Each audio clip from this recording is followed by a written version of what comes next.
Ang tibuok Biblia puno sa simbolo ug mga hulagway, ug mga tipo nga nagpunting ngadto sa usa ka mas dako nga katumanan.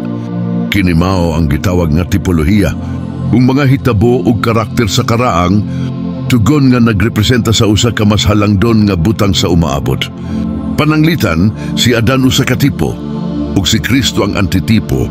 Ang mga halad sa templo usa ka tipo, ug ang kamatayon ni Jesus mao ang tinuod nga katumanan. Karong taknaa atong tukyo ng usa sa labing nindot nga tipolohiya, si Josue, ug ang tinuod nga Josue, nga gipunting ngadto kang Hesukristo.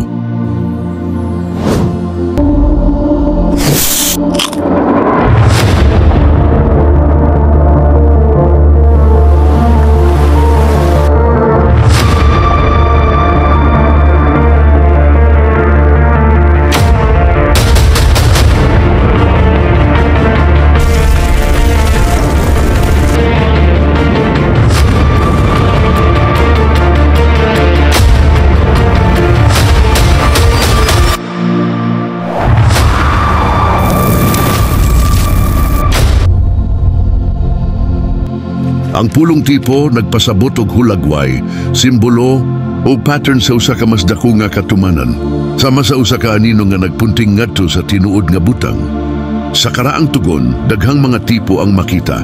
Samtang si David nga hari sa karaang panahon, nga katipo kang Kristo nga hari. Ang sistema sa mga halad, tipo sa sakripisyo ni Kristo. Busa ang tibuok. Biblia usa ka sugilanon nga nagdala nato ngadto sa usa ka sentro nga persona, ang mao si Hesukristo.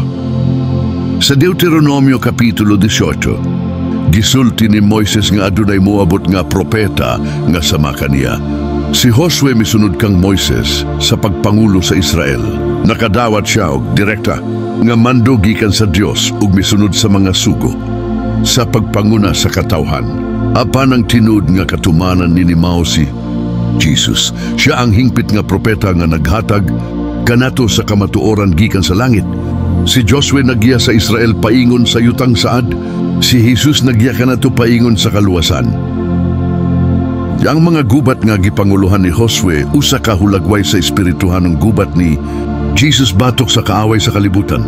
Pagkahuman sa bautismo sa Jordan, si Jesus nakig-away batok ni Satanas sa kamingawan. Human sa 40 kaadlaw, misugod siya sa buluhaton sa pagluwas. Sa krus, gipildi niya ang tinuod nga kaaway, ang sala ug kamatayon.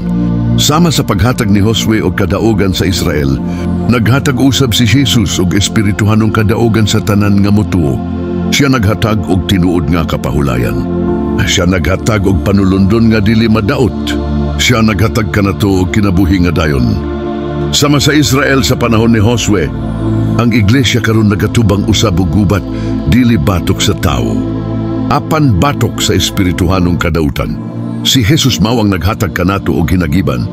Sama sa gisulti sa Efesos 6, ang taming sa pagtuo, espada sa espiritu ug kupo sa kaluwasan.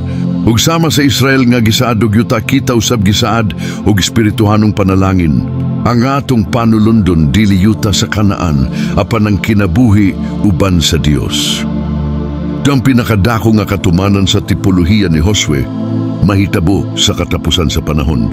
Sa dihang si Jesus mubalik, ang tanang puwersa sa dawtan laglagon, ug ang mga matarong dawaton, ang hingpit nga panulundon, ang bagong Jerusalem, ug ang bagong langit ug bagong yuta, sama sa Israel nga mitabok sa suba ug misulod sa yutang saad.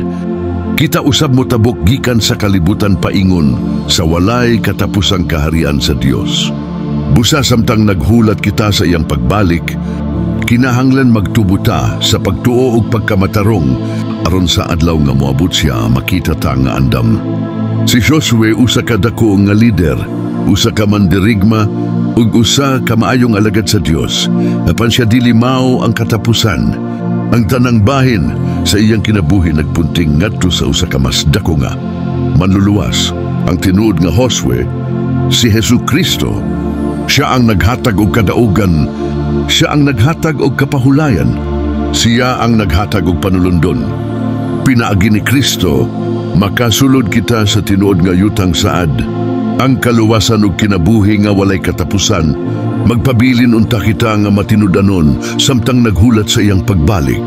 Og dugay na nato kinigihandom sa atong kinabuhi. Nga mauban nato siya sa langit nung puluyanan. Nga mao siya ang tinuod nga Josue